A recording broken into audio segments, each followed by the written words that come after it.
ये ईमान है कि इज्जत और जिल्लत अल्लाह ताला के हाथ में है। हमारा ये ईमान है कि जिंदगी और मौत अल्लाह ताला के हाथ में है। और हमारा ईमान है कि हमें हुक्म है अमर बिल मारूफ का, और हमारी दुआ है कि अल्लाह ताला हमें हक का साथ देने का, हक के साथ खड़ा होने का जज्बा दे, जुनून दे और तौफीक दे। और मैं आप सबको यकीन दिलाता हूँ कि आप जितने भी लोग हैं तो इस वक्त इमरान खान के साथ खड़े हैं इस मकसद के लिए, जिस मकसद के लिए हमारे अबावजाद ने जानी और माली कुर्बानियां देकर पाकिस्तान को आजाद कराया था। तो आप सब इंशाअल्लाह इस जहान भी सुरखरू हैं, और मुझे यकीन है इंशाअल्लाह कि उस जहान अल्लाह ताला के सामने भी इंशाअल्लाह हम सुरखरू होंगे। इमरान खान साहब को जिन केसों में सजा दी जा रही है वो एक ज़मीर के कैदी हैं। वो झुक नहीं रहे पाकिस्तान के लिए, वो डटे हुए हैं पाकिस्तान की आवाम के लिए और हमारे बच्चों के लिए, हमारी नस्लों के लिए, हमारे मुल्क के लिए, हमारे मुस्तकबिल के लिए वो मुकाबला कर रहे हैं उस फसाइयत का, उस विक्टिमाइजेशन का, उन ज्यादतियों का जो पाकिस्तान तो नहीं, मैं समझता हूँ दुनिया की तारीख में किसी सियासी तहरीक के अंदर कुर्सी के आलम में आपके लिए लाए हैं ताजा हवा। मैं यह बताना जरूरी समझता हूँ कि मैं बहैसियत हिस्सा उस हुकूमत का जिसमें साइफर आया था, वो साइफर जब डिक्लासिफाई हुआ उसके जो अल्फाज हैं वो जो बाकायदा बताए गए नेशनल सिक्योरिटी काउंसिल की मीटिंग के बाद, तो उनमें दो बयानी आए। हमने कहा ये साजिश है और इदारों ने कहा कि ये मुदाखलत है। मैं एक गैरतमंद पाकिस्तानी हूँ, एक गैरतमंद पाकिस्तानी होने के नाते मैं अपने मुल्क की मुदाखलत को भी बर्दाश्त नहीं कर सकता। ऊपर ट्रायल होना चाहिए उसका, ऊपर ट्रायल के बाद इंसाफ होना चाहिए। और हमारे हुजूर पाक सल्लल्लाहु अलैहि वसल्लम का फरमान है कि कुफर का निजाम तो चल सकता है, जुल्म और नाइंसाफी का निजाम नहीं चल सकता। वो कौमें तबाह हुई है जिन्होंने इंसाफ नहीं किया। आज पाकिस्तान के आइन में और पाकिस्तान के कानून में खवातीन के लिए रिलीफ है, लेकिन हमारी बेगुनाह खवातीन के साथ जो हो रहा है वो एक निहायत ही ज्यादती है। मैं समझता हूँ कि ज्यादती है। मैं समझता हूँ कि एक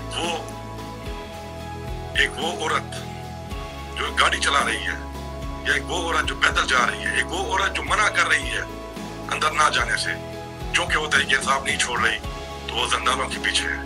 और वो दूसरी औरत जो छत पे खड़े होकर नारे मार रही है क्योंकि तरीके इंसाफ छोड़ गई है, तो वो बाहर फिर रही है, प्रेस कॉन्फ्रेंस कर रही है।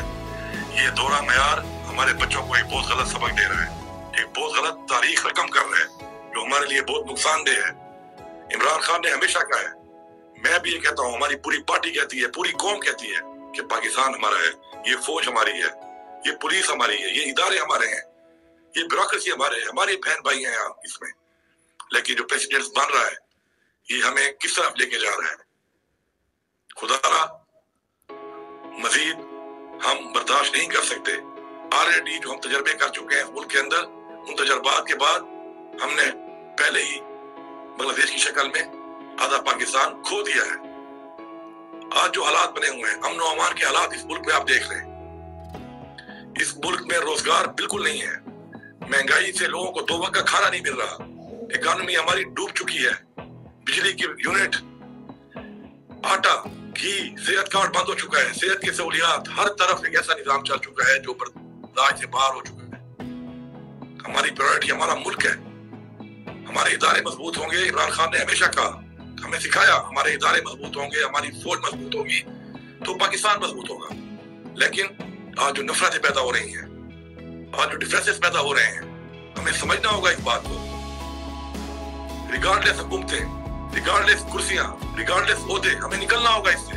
हमें ये सोचना होगा बहैसियत कौम कि हमने पाकिस्तान को एक खुद मुख्तार मुल्क बनाना है, हमने पाकिस्तान को एक ऐसा मुल्क बनाना है जिसके अंदर इस्लाम का बोलबाला हो, जो इस्लामी फलाही रियासत हो, जिस बुनियाद पे इसको बनाया गया, जिस नजरिए पे इसको बनाया गया। अगर हम उस तरफ आज अपना कदम उठा लें तो दुनिया की कोई ताकत न पाकिस्तान को कमजोर कर सकती है, न दुनिया की कोई ताकत हमें तरक्की से اور اسلامی فلاحی ریاست بننے سے روک سکتی ہے. میں آخر میں صرف ایک بات کروں گا, میں صرف یہ کہوں گا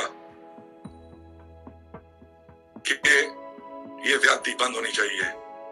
ہم نے یہ زیادتی برداشت کی, ہم کر رہے ہیں, ہم ایک زیادتی پاکستان کے لیے برداشت کر رہے ہیں. اگر کوئی یہ سمجھتا ہے کہ اتنی زیادہ زیادتی, اتنی زیادہ وکٹمائزیشن کوئی کرسی کے لیے, عہدے کے لیے برداشت کر رہا ہوگا تو یہ اس کی غلط فہمی ہے. سمجھیں ایک بات کو, جو ایک قوم آج کھڑی ہے, اس قوم کے لیے ایک راستہ ہم نے نکالنا ہے, اور وہ فری اینڈ فیئر الیکشن ہے. اس قوم کے جذبات کی عکاسی کرنی ہے, جو ان کے دل میں ہے, جس کو یہ چاہتے ہیں ان کو آگے لے کے آنا ہے. زبردستی وہ لوگ نہ ہمارے اوپر ٹھوسے جائیں جن کی وجہ سے ملک کا یہاں تک پہنچا ہے. اور ایسا کیا گیا تو میرے خیال میں یہ ایڈونچر ہمارے لیے بہت نقصان دہ ہوگا, ہمارے بچوں کے لیے نقصان دہ ہوگا, ہمارے ملک کے لیے نقصان دہ ہوگا. آخر میں ایک شعر کہتا ہوں, میں تو اس واسطے چپ ہوں کہ تماشا نہ بنے, میں تو اس واسطے چپ ہوں کہ تماشا نہ بنے.